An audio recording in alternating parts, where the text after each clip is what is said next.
Hola, soy Jesús Nieto Martínez, bienvenidos. Seguimos con la serie de videos Entender la matemática.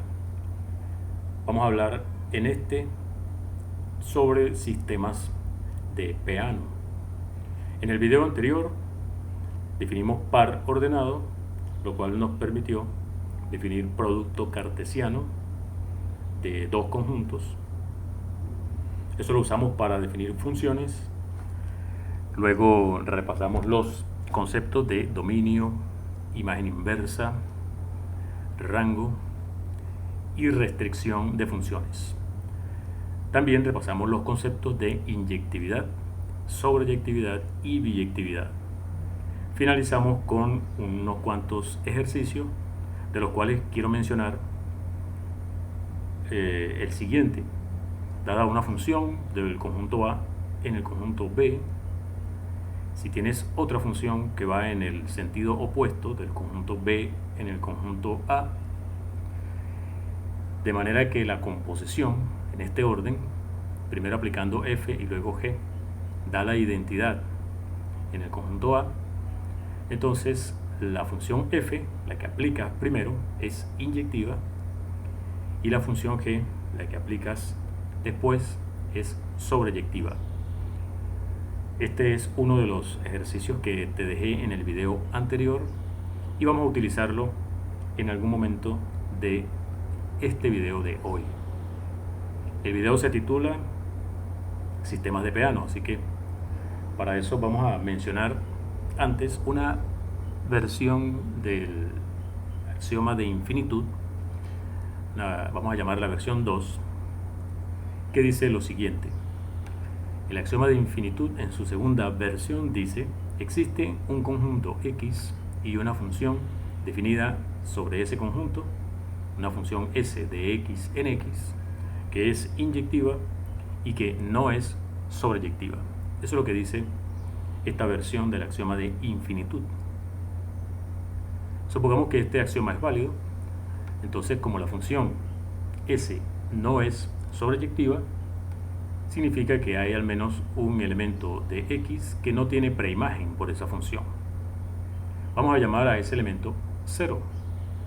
Lo que queremos es construir a partir de este axioma de infinitud un nuevo conjunto que nos va a proporcionar el conjunto de los números naturales. En el video anterior, o antes de eso, ya no recuerdo, definimos el 0 como el conjunto vacío. Aquí vamos a hacerlo de otra forma. Utilizando este axioma de infinitud, definimos 0 como cualquier elemento de ese conjunto X que existe, garantizado por este axioma. Entonces agarramos un elemento, lo llamamos 0. Ese elemento no tiene preimagen por la función S. Para un subconjunto A de X, me faltó señalar eso acá, ¿no? Vamos a decir que es inductivo si tiene a ese elemento 0 y además cuando restringes la función S al conjunto A, obtienes una función que está definida de A en A. Es decir, si n es un elemento de A, su imagen por la función S se queda dentro de el mismo conjunto A. Eso es lo que va a significar conjunto inductivo. Entonces definimos I, el conjunto de todos los subconjuntos de X, digamos A, que son inductivos. Esto es un conjunto por el axioma de separación, ya que parte de X es un conjunto. Entonces todos los conjuntos que tienen esta propiedad forman un conjunto, y entonces ese conjunto lo llamamos I. Ese conjunto es no vacío porque el mismo X está aquí, ¿no? X es un subconjunto de sí mismo, el 0 es un elemento de X y la función S va de X en X, es decir que todo elemento de X, al aplicarle S, nos queda un elemento que está en X. Así que según esta definición, el mismo X está en Y, así que esto es no vacío, por lo tanto está definida su intersección. Entonces a la intersección de este conjunto le llamamos N. Ese va a ser el conjunto de los números naturales. Fíjate que por definición de intersección, n estaría contenido en todo conjunto inductivo dentro de X. Además, no es muy difícil verificar que n así definido es inductivo, porque el 0 está en todo conjunto inductivo por definición, por lo tanto está en la intersección de este conjunto, así que está en n. Y además, si n está en todos los conjuntos que están aquí, por definición de inductividad, la función s envía a ese n en un elemento de ese mismo conjunto inductivo. Así que n así definido es inductivo y está contenido en todo conjunto inductivo dentro de X, por supuesto. Por lo tanto, n sería el conjunto inductivo más pequeño que está dentro de X. Ese sería el nuevo conjunto de los números naturales. Esa es otra forma de definirlo.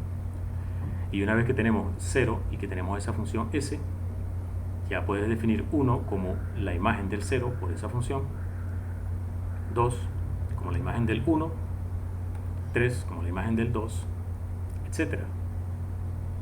Si quieres puedes leerlo el sucesor del 0, el sucesor del 1, el sucesor del 2, etc. Como esta función es inyectiva, dos números como estos distintos no pueden tener la misma imagen. O sea que se satisfacen los axiomas de Peano que mencionamos en aquel video. Así que esto nos lleva a definir lo que es un sistema de Peano. ¿Qué es un sistema de Peano? Es una terna que consta de un n, un s y un 0, en el que s es una función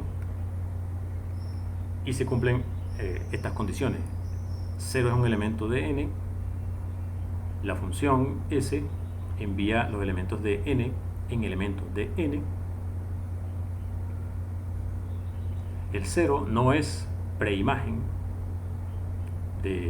el 0 no tiene preimagen de ningún elemento en n. Esa función, cuando la restringimos a n, es inyectiva.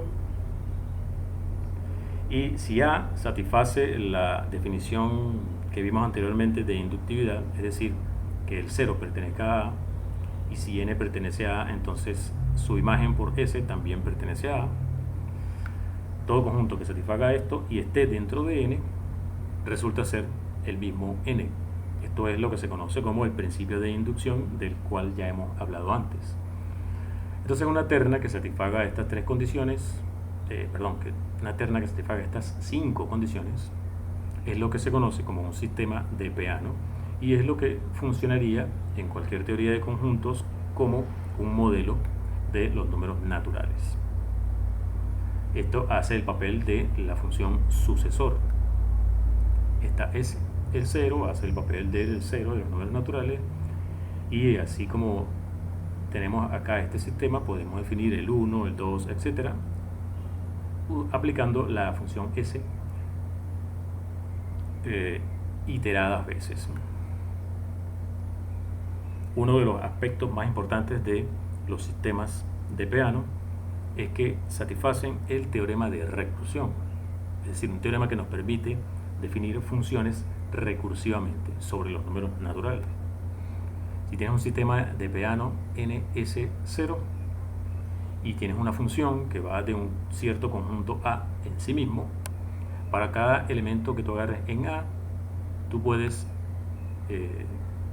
se garantiza que hay una función definida sobre n, sobre lo que tú quieres que sean los números naturales, con rango en A, y esa función es única, de manera que se satisface lo siguiente.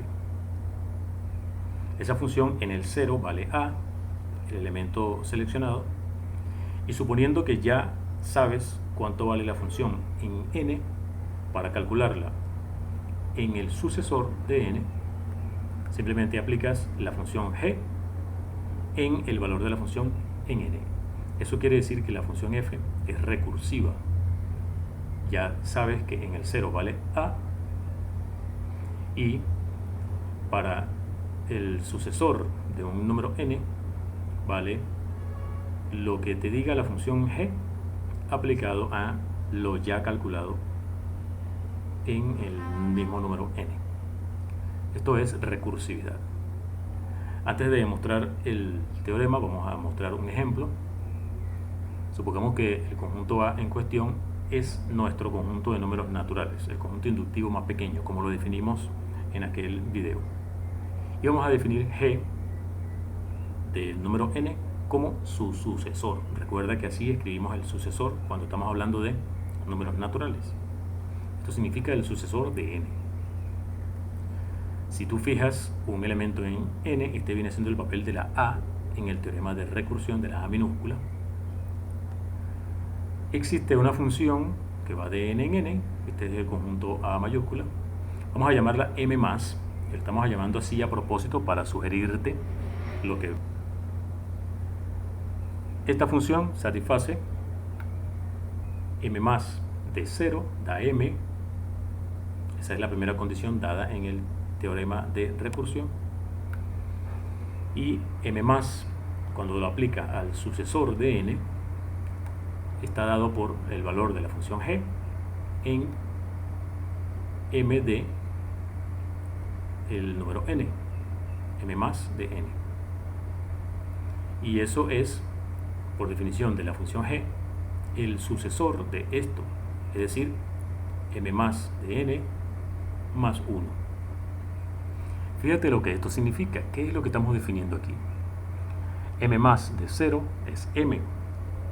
M+ de 1 es m+ de 0 más 1, es decir, m más 1, el sucesor de m, que es m+ de 2. M+ de 2 es el sucesor de m+ de 1. M+ de 3 es el sucesor de m+ de 2. ¿Qué es lo que estamos definiendo? Fíjate, m+ aplicado a 3 es m más 1 más 1 más 1. Lo que estamos haciendo es sumarle 3 a m. M+ de 2, sumarle 2 a m. M+ de 1, sumarle 1 a m, etc. Lo que estamos definiendo aquí es sumarle al número m cualquier número natural, y lo estamos haciendo de forma recursiva, es decir, estamos definiendo suma, adición de números naturales. Pero en esto vamos a entrar, los detalles los vamos a ver en videos posteriores. Aquí solamente estamos dando un bocadillo para que vayas adelantándote a lo que viene. Esta es una forma recursiva de definir la adición de números naturales. Como otra aplicación del teorema de recursión, vamos a ver que los sistemas de Peano son equivalentes en el siguiente sentido. Si tienes dos sistemas de Peano, n, s, 0 y n barra, s barra, 0 barra,